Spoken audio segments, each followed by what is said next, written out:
Hello and welcome to this episode of the Star Wars Universe podcast. Friends, today we are finishing up our coverage of Season 1 of the TV show Star Wars Rebels, and it's a doozy. We're obviously going to be spoiling everything in this episode, in this series of the last 3 episodes, but I will say right now, if you haven't seen them, there's a lot of great things that are revealed, so if you are planning to watch, maybe hit pause, watch these next 3 episodes, because once we get past the ad break, it will be all spoilers all the time. Of course, if you're not planning to watch, you just want to kind of know what happens and get caught up for everything else, you're very welcome. If you have watched, great.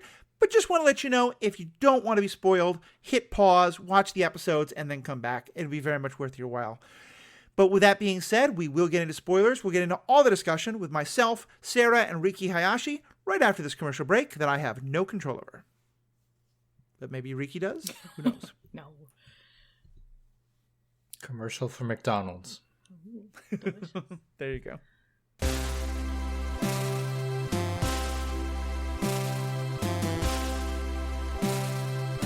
Welcome back. I'm Matthew, your host. As I said, I'm joined by Riki and Sarah Hayashi, who have now moved into their new home. They've gotten their internet set up. They're still living out of boxes, but they understood that the most important thing to set up was the recording studio. So I'm so glad to have you all back. How you doing today? Yeah, we're doing good. All things considered. Can we tell them yet? Tell them yet. Sure. What? What? All the reveals. You're excited? Oh, yes, go ahead. Okay, well, actually, let me do this in proper tradition of the MCU cast that this podcast was born from. So we're going to enter our spoiler section in 3, 2, 1. No, you say the spoiler. Oh. You're supposed to be very Ahsoka excited Tano to say. is Fulcrum. Dun dun dun. Yay! Yeah, we'll dive into we give the full recap of what happens in these episodes, but I think that's one of the biggest reveals here, is we find out that not only is Ahsoka Tano back for these shows, but she is Fulcrum. She's the voice we've been hearing this whole time. Did you know that was going to happen before it happened in the show, or did you get surprised by it? On the first watch through, I didn't know, and it was super exciting. I figured Fulcrum was going to be somebody that we knew, but I don't think I'd guessed Ahsoka. However, on the second watch through, it does sound like her voice that's just been modulated. And as we noted in an earlier recording, there's an episode where Sabine is referring to Fulcrum as he, and Hera's being like, well, Fulcrum doesn't Fulcrum instead of any sort of pronouns. Right. Yeah, I had no idea the first time I watched it, which I was really happy for because it was a great moment. Ahsoka was very much one of my favorite characters from Clone Wars. But then going back this time, it's that great example where you had no idea the first time, and the second time you're like, how did I miss this? Mm. Of course it's Ahsoka. Who else could it have been? Well, I think my assumption when I watched it the first time was that it was going to be Bail Organa, because he had a little mini thing going on, and then we know that he becomes important for the rebellion.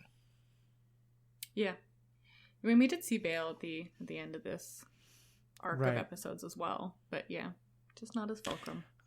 I think I had a moment of wondering if it was Akbar, or because it always seemed like someone who had a military background, so I thought it was someone who was more of a military aspect. But yeah, finding out that it was Ahsoka was just wonderful. Mm-hmm.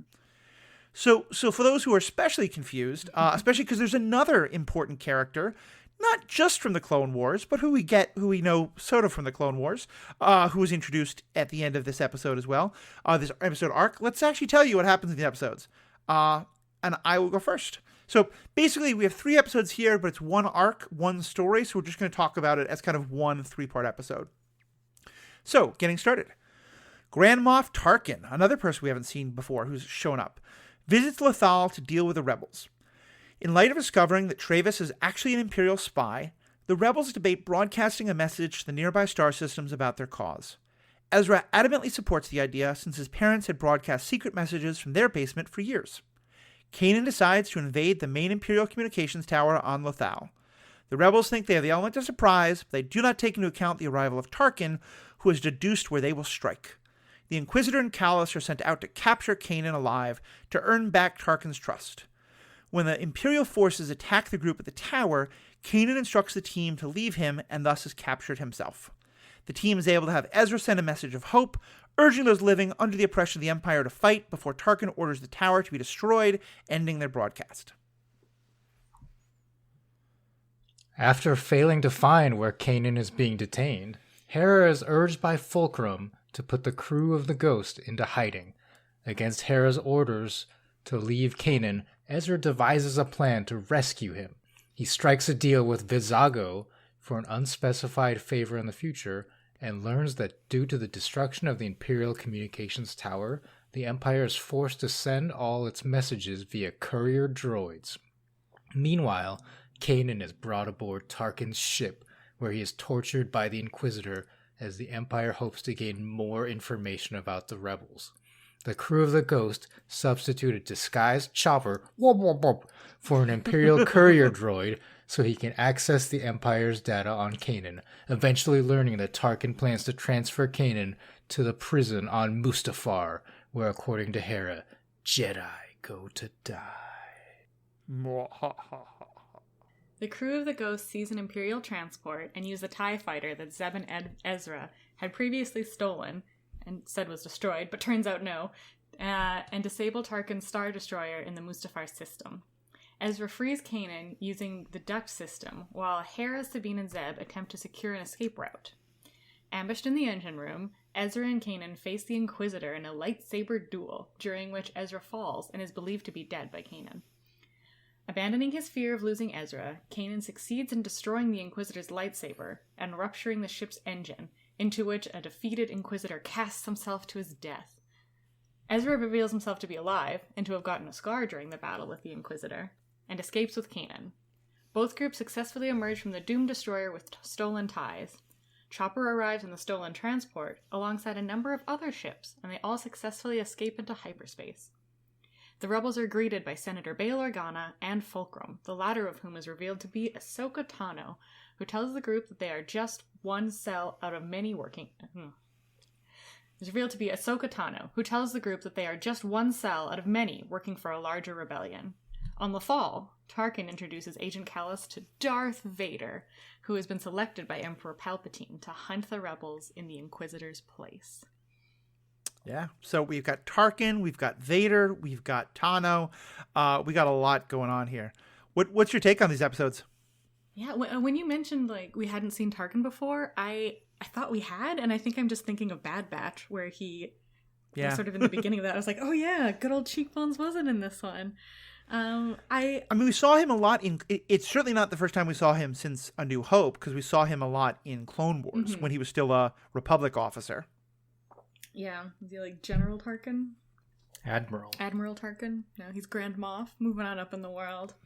Yeah, I really liked the way these sort of known characters are introduced, and how it was kind of saved for this like big finale as well. And it felt like they were sprinkled in sort of a restrained manner, such that like we know they're not going to be the main character. We know that like Ahsoka, even though she's revealed to be Fulcrum, is probably still going to play that side role of maybe just talking to the crew of the Ghost every once in a while, helping them out. But this isn't going to turn into like Ahsoka's story. And same with Vader, right? Probably stepping into that role that the Inquisitor took, where he's kind of this omnipresent background character, right? And I like that, because I like that we're exploring this new, previously unknown group of characters. Yeah, and I actually there's so much to say about the other two, but I kind of want to start with Vader. First of all, just because it was, he had started the whole show with his little speech to the Inquisitors. And so there's something kind of wonderful about it was sort of people acting on his behalf who started this all. And then now he's going to kind of step in for next season. I think it's certainly the implication, who knows what's actually going to happen. And also, I've just got to say, like, even now, like his voice acting, the Vader we get at the very end of the Clone Wars movies is not, I think the no is not what people consider to be his best moment. And so even just in this, I was like, oh, okay, I'm looking forward to this person voice acting Vader. It's not James Earl Jones? Yeah, that's what I mean, like James Earl Jones sorry. being back. Gotcha, yeah. Oh, yeah, well, I was going to say, this is the most hype season finale, like, changeover between seasons, I think possible. Because Yeah, you have it really this show, is. you have this new show, Rebels, and now at the end of it, we get this connection to Clone Wars.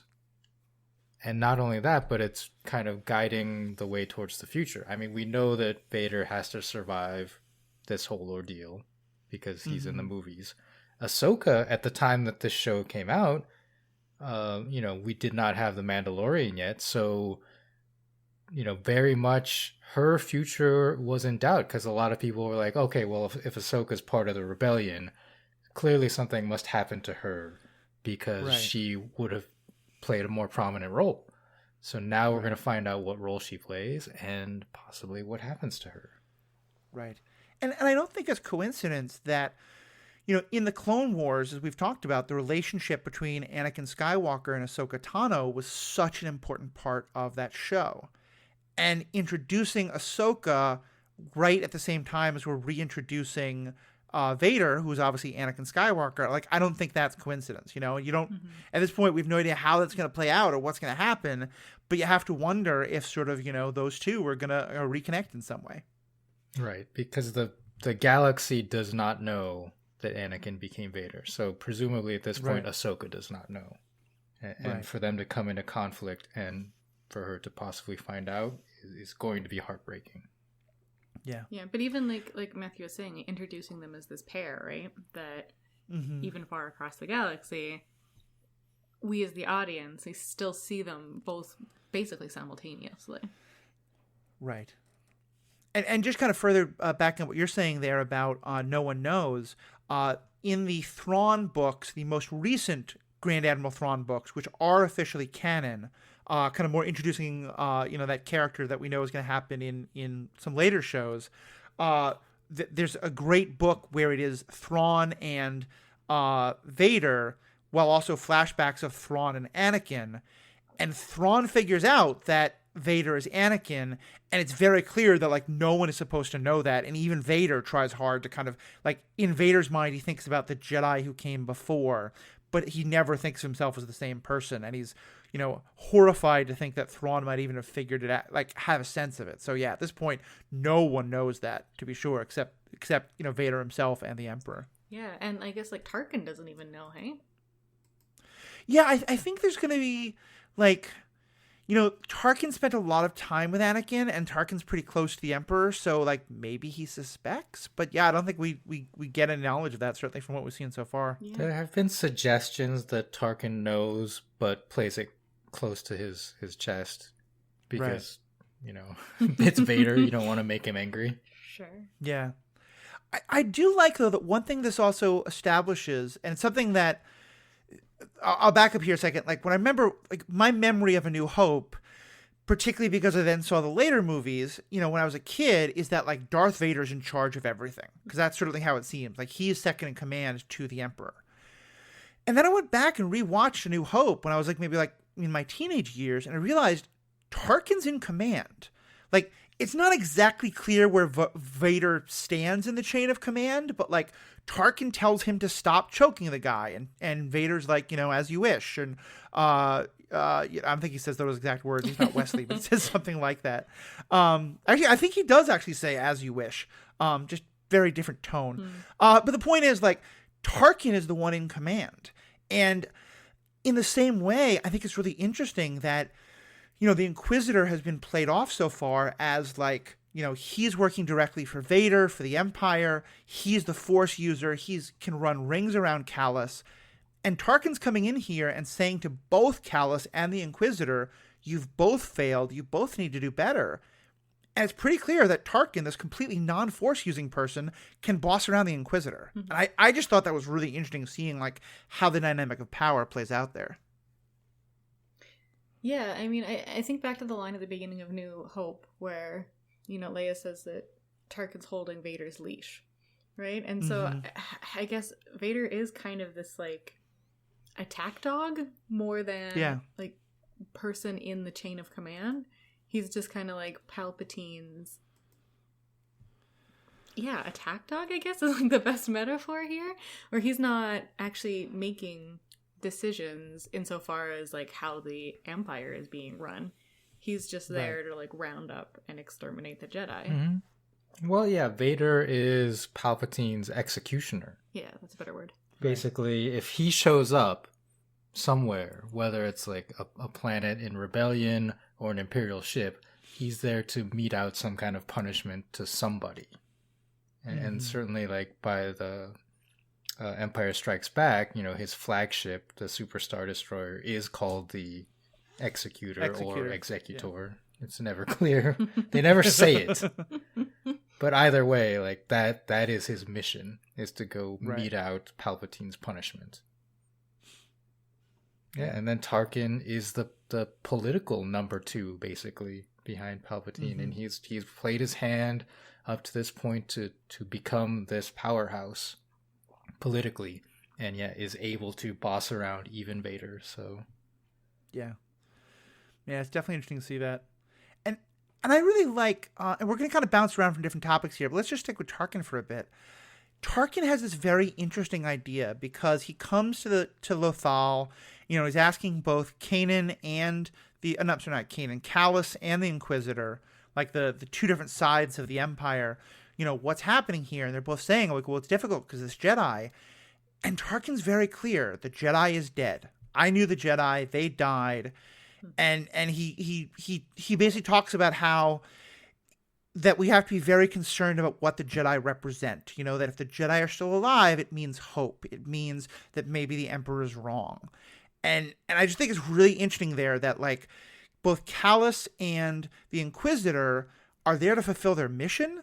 Tarkin's got a much bigger picture of, like, not just what is, but how this looks. What's the Imperial propaganda around the Jedi and how to make that happen.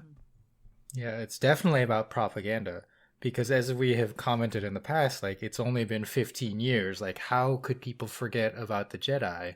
And yet, like, this is the way that Tarkin and the Empire have played this, is to make people forget, to tell them, like, it's an ancient religion, and just to, like, repeat these lies over and over. Yeah. Yeah, it's very, like, Tarkin clearly, even at this point, understands, like, the base of the Empire, it's fear, and it's the image of power, even more so than the power itself. Mm-hmm. Which obviously is a big part of what's happening against them. So let's talk a bit about Ahsoka coming back, and then let's dive into the actual story itself. How do we feel about Ahsoka being back? She's the best. I don't know if she's actually my favorite, but at least from the Clone Wars, I think a lot of people have fond memories of Ahsoka as a character, and to see her continue to develop into now adulthood is very exciting. And then obviously post this series, she's going to be she was on The Mandalorian. She's going to have her own show. So we're going to continue that story. And it's nice to have this kind of wedge, I guess, fulcrum in the middle of her history. And we get to find out a little bit about what she's going to do. Yeah. And this was, okay, I'm looking this up because I don't quite remember. Maybe one of you two know. Did the last season of Clone Wars come out before or after Rebels? After.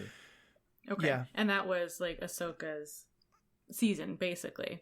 So yeah, this is kind of the first, like you were saying, like the really first we've seen of her since she left Anakin. Yeah. So yeah, when this series came out, we only had season 6 of the Clone Wars, and she left the show in season 5.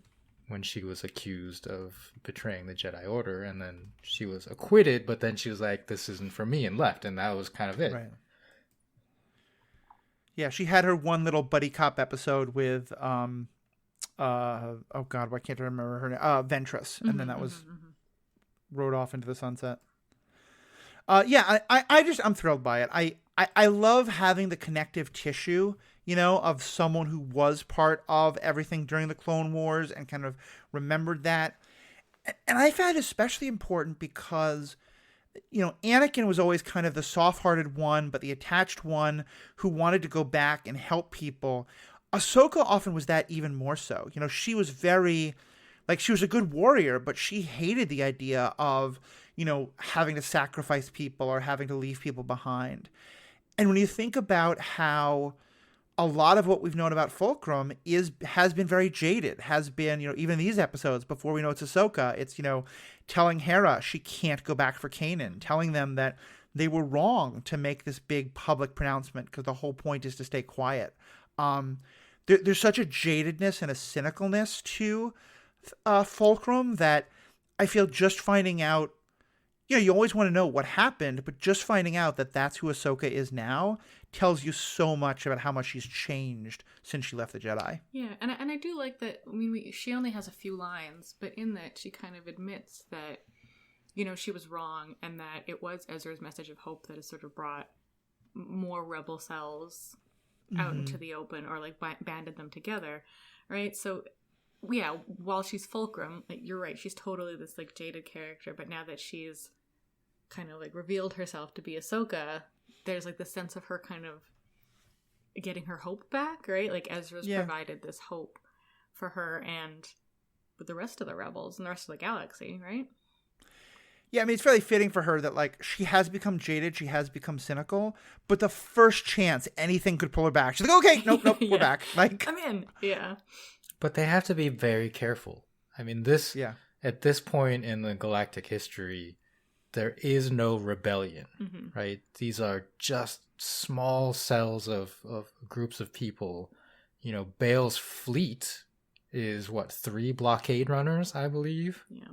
And that's it. And, like, that's all they could send on this rescue mission at the end for Kanan.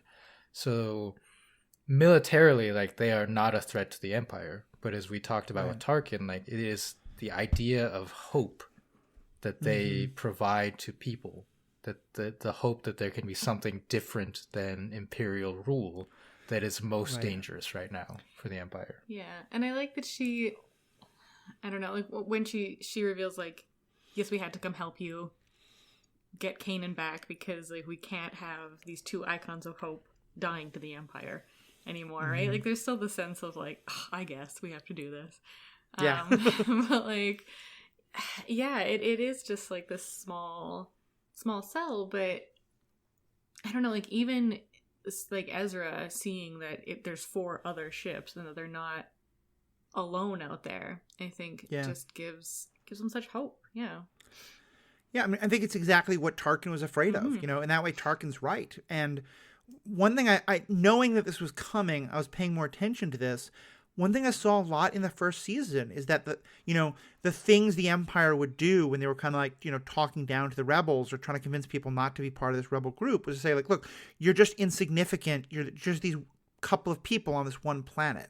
Like, part of the thing is that the way it's set up now, you're right, they have to be very safe and very careful, but part of what that means is Fulcrum's the only one who knows that they're all out there.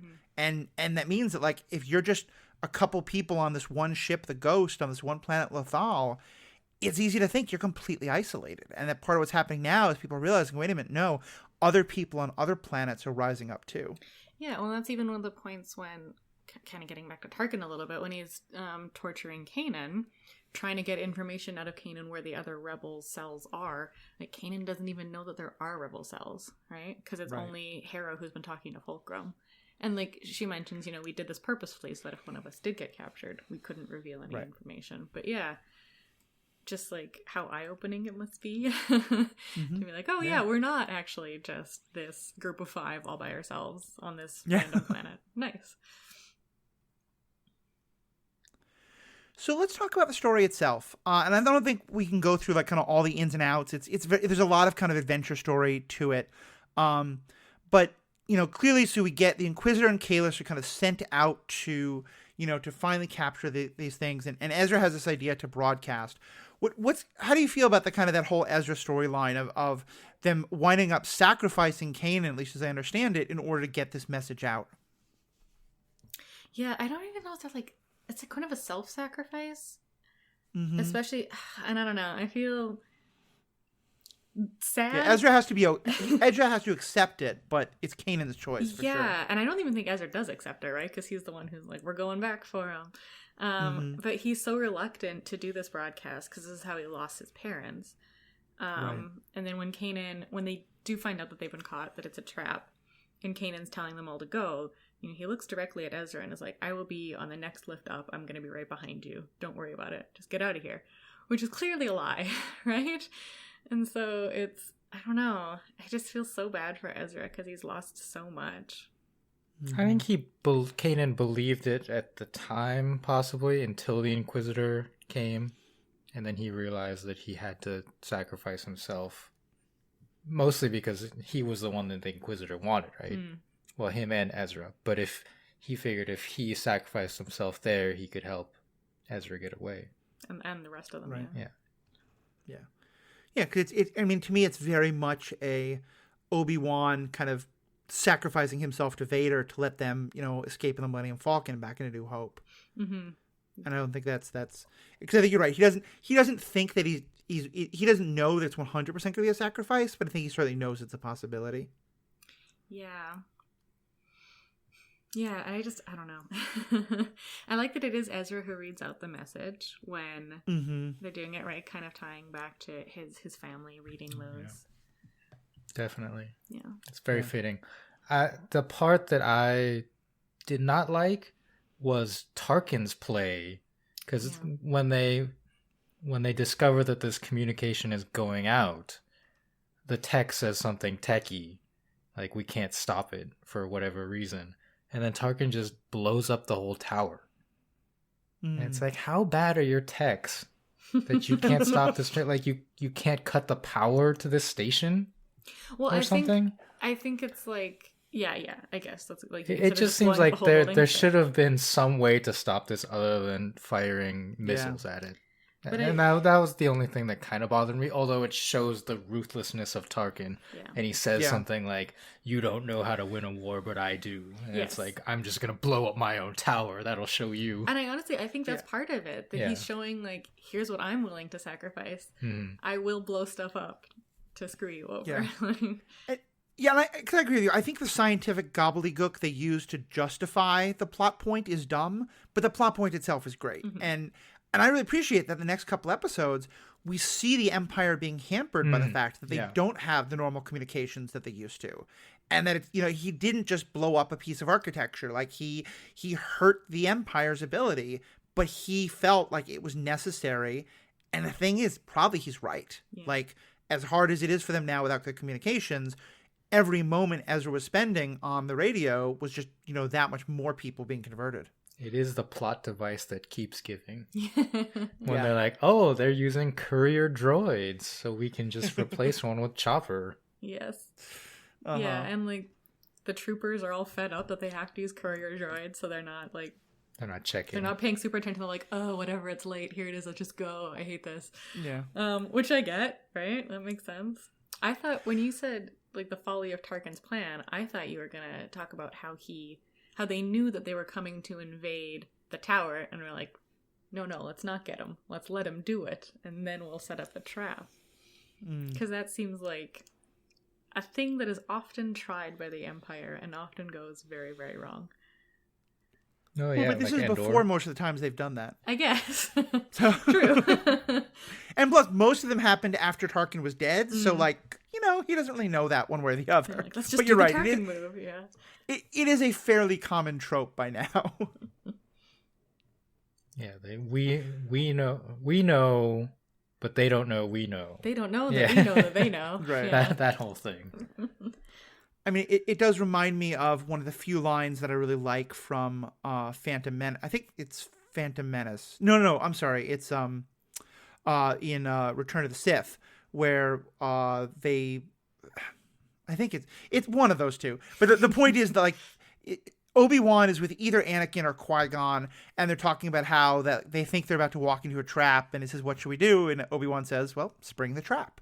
Like, we know it's a trap. Let's walk into a trap and see what happens. So clearly this is a time-honored trope. I did just want to say a quick thing about, because there's a lot of just like fun little moments along the way. The whole thing about like capturing one of the courier droids and like making it work on their side is kind of awesome. Yes. And I do love that the rest of them are like, yeah, Chopper, like you have a friend now. Like maybe we're going to have another droid. And then the moment people's eyes are turned, like Chopper just shoves him right out of the ship. And somehow this other droid still like falls 1,000 feet and is undamaged because of plot armor, and just to show us that Chopper's not like just a murderer of other like AI life. But I did think it was kind of like both like, whoa, Chopper, that's not cool, but also very much who Chopper is. Yeah, it's extremely cold-blooded. And I don't even know if it's like, hey, here's a friend for you, Chopper. It's like, hey, here's a droid who's not sassy. Let's keep this one. And I think Chopper picked up on that and was like, out you go. Shove. Yeah. Other plot point I thought was really cool was that we see Vizago again, who is the kind of one of the crime bosses who they've worked with. And establishing something we've had from the Clone Wars, even like, going back to Han Solo, but even more so here, that the crime bosses they're not going to do a Han Solo turn and become total heroes, but, they're willing to say, like, look, the Empire isn't great for us, and they want Ezra to owe him a favor, but they're willing to help out, which I thought was kind of fun. Yeah, and Kanan revealing to Vizago... No, Ezra revealing to Vizago that Kanan is a Jedi, I think was also... an interesting moment, and maybe a choice that I'm not 1,000% on board with. Because I would not trust Vizago with that information. Right. Yeah. Although at this point, like, everyone seems to know. It's reaching that point because they just swing their lightsabers around every time. Yeah, I guess. And I think we're not supposed to think that Ezra's making a great choice here, especially because, like, I think the point is that Ezra's acting out of desperation and out of emotion, and that's the kind of the problem. Especially because the way Ezra demonstrates to Vizago, like, no, really, I'm a Jedi, I'm not kidding, is by lifting up this big container and holding it very threateningly over Vizago's head in a way that is not what I would call the most light side use of the Force. Well, and he drops it, right? Like, Vizago has to jump out of the way. Yeah. Yeah, no, it's not the most subtle. And even, like, Zeb and Sabine are both like, Ezra, do not do this right now. Right? Yeah. And he makes a bargain with Vizago of like, you help me, I will do literally anything that you want me to. And like, Hera chews him out for that, because it's like, this is the worst deal in the history of deals, which... No, maybe not, but... I mean, from what we've seen, there's the spectrum of the scum and villainy. Vizago is a little more to the villain side than, like, Hondo or Lando, those types of people. But I'd put him between, like, a Hondo and a Cad Bane. Oh, for sure. Like, I don't think he's quite as ruthless as Cad Bane is. Yeah. We do have to remember that time that Hondo was about to murder a bunch of children. But yeah. No, I would agree with that assessment, right? He's not as, like, fun-loving heart of gold. He's kind of just, like, fun-loving in it for the gold. Right. Yeah, I mean, clearly it's for him, it's not anything about honor. He just understands that the Empire is bad for business in some ways. Yeah. For sure. So let's talk about Kanan, because he obviously has quite a journey through this arc. He, first of all, being willing to sacrifice himself, which we talk about, and then kind of, like, resisting the torture, which is, again, interesting because, like, it's driving the Inquisitor crazy that the Jedi can resist torture, when the actuality is Kanan just doesn't know the thing that they're asking him. And then, of course, though, it ends with him, reunited with Ezra. He thinks Ezra is dead. And that kind of is what allows him to push past the fear that he's been having, kind of the mirror, what part of what he learned in the cave when Ezra also did, and he allows him to defeat the Inquisitor. How'd you all feel about kind of the way his story played out? I didn't. So overall, I like his arc this season of acknowledging that he, has to teach Ezra and understanding his place. What I didn't like was the way that he came to that realization at the end of this fight when he thinks Ezra is dead, right? Because you have the Force, so you should be able to sense that he's alive, probably.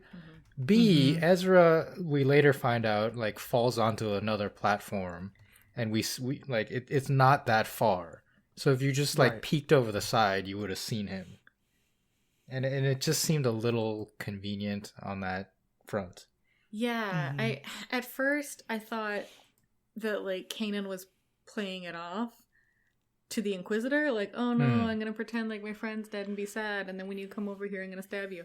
But yeah, he didn't, because like he looks over the side. I thought he looked over. Ezra, so no. I was like, didn't you see him? I mean, like maybe he thought he was dead lying there, but like earlier in the episode, we see Ezra like sensing that Kanan's alive this whole time. Yeah, so it doesn't from a different ship. From a different ship. So it doesn't make a ton of sense. But what they get at with like Kanan now has nothing to fear is nice, because I think like the reaction that I would expect is like, well, now I'm angry, so like good, let the hate flow through you. Yes. The Inquisitor definitely thinks that he has made Kanan angry and kind of smiles. And then the smile fades as he realizes, what Kanan is actually feeling. Right. Yeah. So that was good. It's so interesting to me because so much of the season, as we've been talking about, seems to be about that Kanan is much more comfortable with attachment than Jedi are supposed to be. He has these strong feelings for Hera. He has strong feelings for Ezra, and that those aren't necessarily going to hold him back.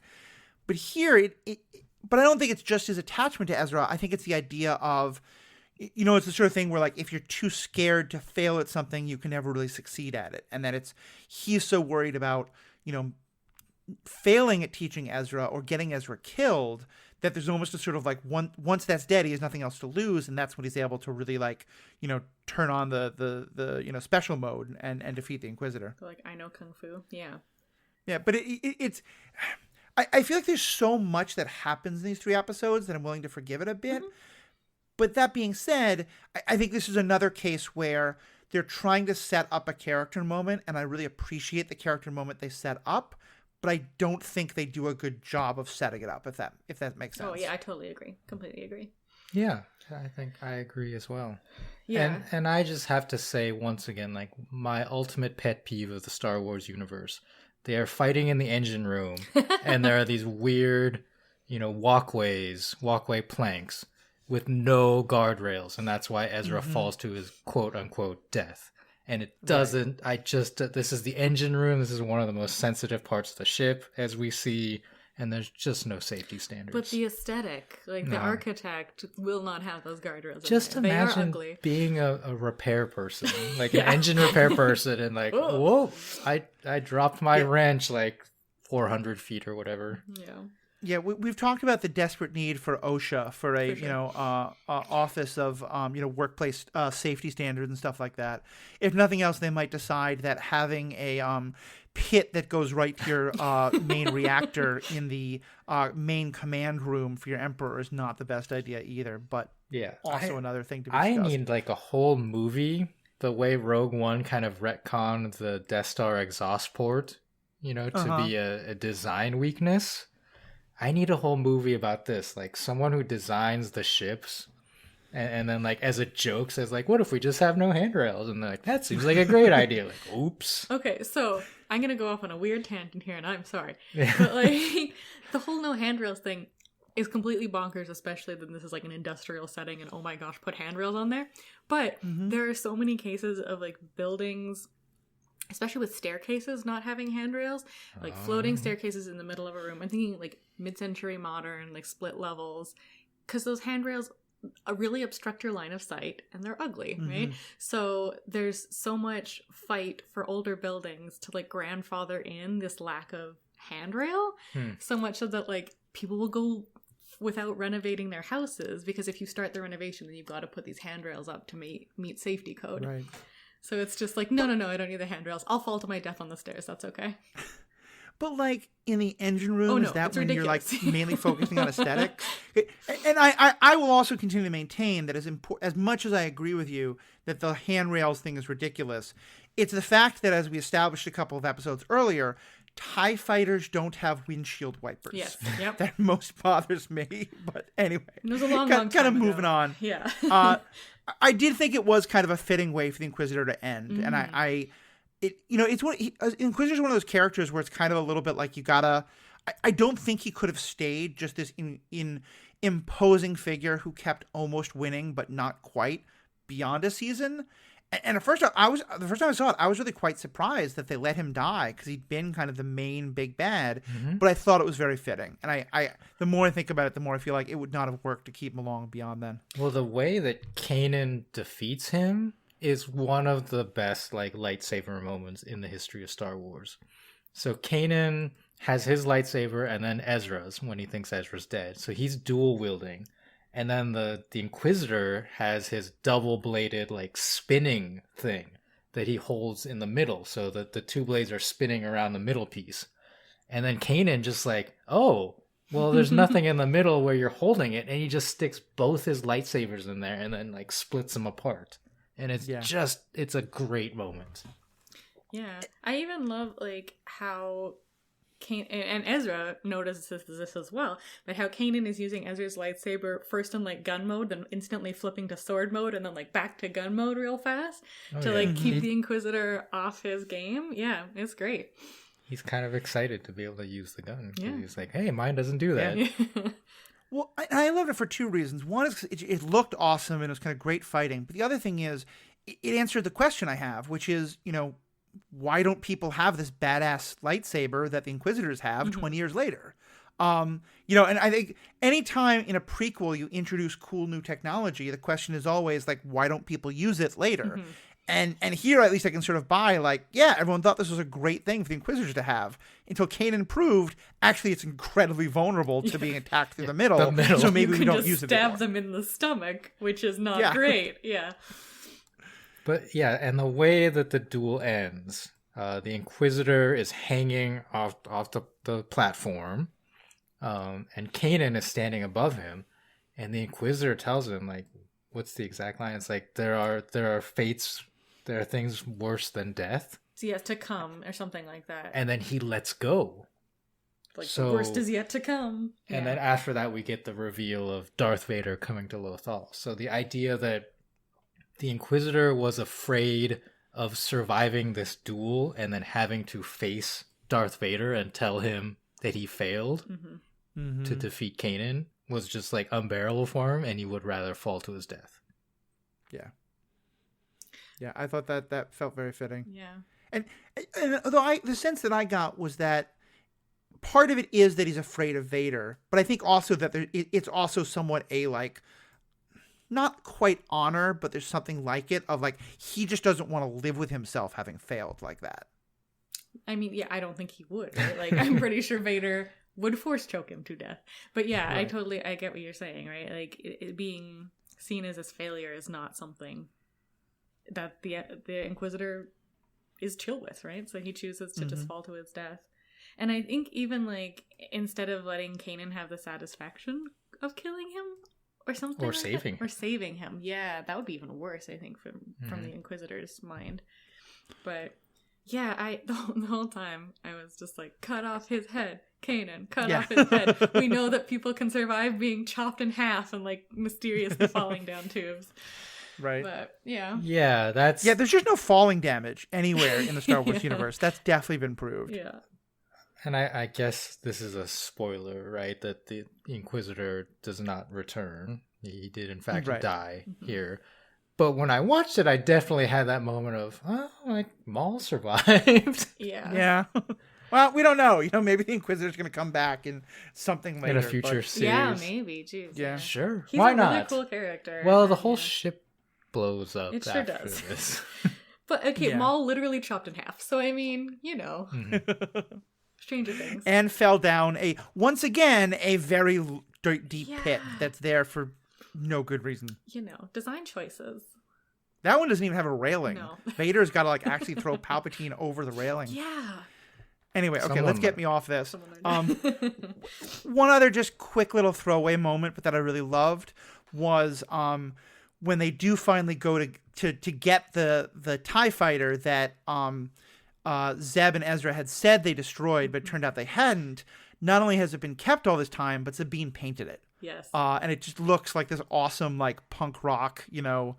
It would be completely unhelpful now to use to, like, infiltrate, because immediately people are going to know it's not Imperial, but Sabine just doesn't care. She's just like, nope, we're going to do the art, and it looks amazing. Yeah. Well, and, like, Hera points out because they're like, well, there's no time to repaint it, so I guess we're going with it.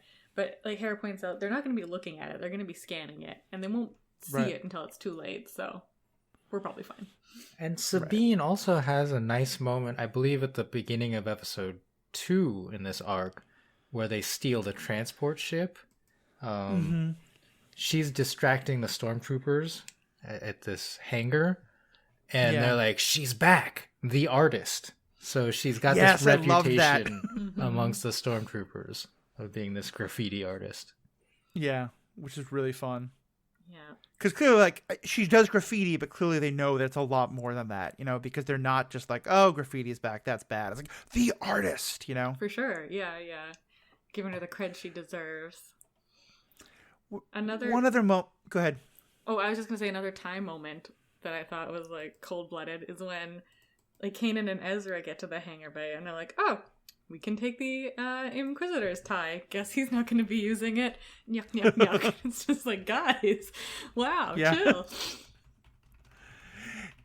Another thing that I loved, and this is very much the other end of the emotional spectrum, but it hit me so hard, especially with what's happened since, is there's this wonderful moment, I mean, horrible, but wonderful. The Inquisitor is like trying to get under Kanan's skin as he's torturing him, and he talks about how, you know, Kanan's master, you know, died to protect Kanan. Kanan ran away. And I mean, it's harrowing, and you know that there's you know that the Inquisitor's putting the worst spin on it, but that it's technically true. And for me, it just hit me so much harder now that I've actually seen that happen in Bad Batch, you know, and just this happened years before they probably ever even knew the Bad Batch show was going to happen. But it was so similar to, like, the way the Inquisitor describes it is exactly what we see in the show, or very close to it, that it reminded me that clearly they were being very intentional with that in the Bad Batch, and just seeing it now just makes the scene hit me so much harder. Yeah. And I know that there are probably fans out there who are disappointed that it was not the comic book version of that, because that shows a lot more connection between Kanan, his master Depa Billapa, and the clones under their command. Like, they have an entire like meal together the night before Order 66, and there's this whole conversation of camaraderie. So that's like a nice moment that happens in the comics, which has unfortunately been retconned into a different version of events. Yeah, but I mean, I totally agree, especially with, like, I mean, the Inquisitor's just been torturing Kanan for a couple days, right? So he's presumably gotten into his head a little bit and then seen all of his fears. And so, like you were saying, even though he's not describing, like, giving maybe an accurate or even a generous, like, description of what happened, like, he's feeding back to Kanan, I think, Kanan's worst fears and, like, that sort of negative self-talk of, like, my master told me to run, and I just ran away. I'm a coward. If anybody knew that I was a coward, they'd never let me live it down. They'd never trust me again, right? And so then, like, the Inquisitor just repeating back, like, the worst things you think about yourself to you. It's just, like, digging that knife in. Ugh. Yeah. Well, and it's something that we've established. It's kind of a sign that at least on some level it's working, you know, because, like, with this very emblem, you know, it's not just that the Inquisitor knows these things. It's that to some extent he's doing kind of like he's sensing the emotion. He's reading his mind, very much like what Vader does when Vader figures out that Luke is worried about his sister. And like the way it's shot in Return of the Jedi, it seems very clear that it's because Luke is slipping a little bit, because he's slipping a little bit into fear and anger, that's what Vader's able to pick up on. So, you know, you have that added thing of, like, not only is the Inquisitor really needling him in such a horrible way, but it's a sign that, like, Kanan is starting just a small bit to crack, you know? And so it just makes all of it so much more important, so much more powerful. Yeah, and I think, like, they mention this, but, like, the only reason Kanan hasn't cracked is because, like, there's nothing, he literally doesn't know anything, right? He's not hiding anything, he just actually doesn't know. But, you know, the Tarkin and Inquisitor refuse to believe that. I think he's just really good at hiding. Yeah. And, like, torturing people for information. Excellent way to get really truthful, really accurate information. Well, I mean, I think that's part of it. It's part of that he's realizing that, you know, the physical torture isn't going to work. You know, at first he said something like, you know, pain will always get them. And the fact is it doesn't, you know, that they have to do this. So I think we've hit a lot. Is there any other big ideas that you wanted to touch on? I love the moment with Tarkin on the bridge of the Star Destroyer. Once the engines go out because of the lightsaber duel in the engine room, one of his subordinates is like, we have to evacuate the ship. And I thought it was a nice parallel to A New Hope, you know, where they say that they've discovered a flaw in the Death Star, like we should evacuate. It's like in our moment of triumph. Yeah. But this time he does. He gets off the ship. Yeah, for your safety. Yeah. Yeah, it was a really nice thing. I have a very... Well, cool. Ooh, sorry. Go ahead. I was just going to say I have a really small thing that I liked was the design of the lightsabers in this arc. Like, they're much skinnier and pointier than I think we've seen them before. And they reminded me a lot more of, like, fencing swords than, like, big broadswords, how I've seen them depicted. I think it's just, like, part of the animation style. But I think, like, where it really, really paid off is, like, when the Inquisitor is holding Kanan's own lightsaber, like, right up against his eye, and it's just this, like, fine needle point right in his face. Yeah, I think it was a really nice design choice for the lightsabers, even though it's different than what we've seen before. And it fits the combat, the way that they animate it. The Inquisitor definitely has like a fencer's style, as you said, to his combat. Yeah, we've moved a long way from the kind of like, you know, claymores that Vader and Obi-Wan were using to, you know, the much more like dualistic style and things like that. And I also like it better than, you know, Yoda's spinning lightsaber combat style, or even Palpatine, right? Like when he is discovered by Mace and his gang, like does this weird like M. Bison spin with his lightsaber. Yeah.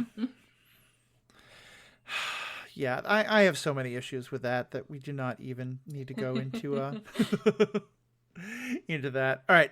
Anyway, I think that's about all we can say about. Well, there's so much more we could say about this, but it's a good place to end. We didn't even get to Hera, but we'll make sure to pick up on where she is next in our next episode.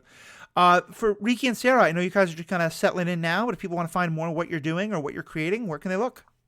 Well, I am on Twitter at Wikipedia Go.